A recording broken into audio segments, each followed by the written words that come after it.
আপনি কি ভাবছেন ইমো আইডির নাম পরিবর্তন করা কঠিন বিষয়? একদমই না। মাত্র কয়েক ক্লিকেই আপনার নাম পরিবর্তন করতে পারবেন। পুরো প্রসেসটি এত সহজ যে আপনি নিজেই চমকে যাবেন। হ্যালো বন্ধুরা, আমি আকিব ফ্রম আকিবুল ভাই ইউটিউব চ্যানেল। তো চলুন শুরু করা যাক। ইমো আইডির নাম পরিবর্তন করার জন্য প্রথমে আপনাকে ইমো অ্যাপটির উপর ট্যাপ করে দিতে হবে। তারপর সবার উপরে বাম কোণায় থাকা আপনার প্রোফাইল আইকনটির উপর ট্যাপ করে দিতে হবে।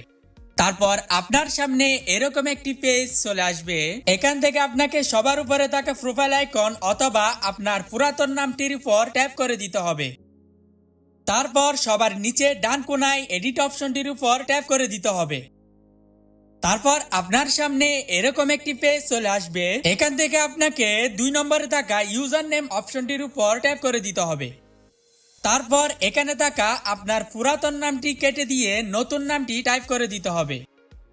নতুন নামটি টাইপ করার পর সবার উপরে ডান কোণায় থাকা টিক চিহ্ন সম্বলিত বাটনটির উপর ট্যাপ করে দিতে হবে। দেখুন আমার নামটি পরিবর্তন হয়ে গেছে। আজ এই পর্যন্ত। ভিডিওটি ভালো লাগলে ভিডিওটিতে একটি লাইক দিয়ে চ্যানেলটি সাবস্ক্রাইব করে রাখতে পারেন। আল্লাহ হাফেজ।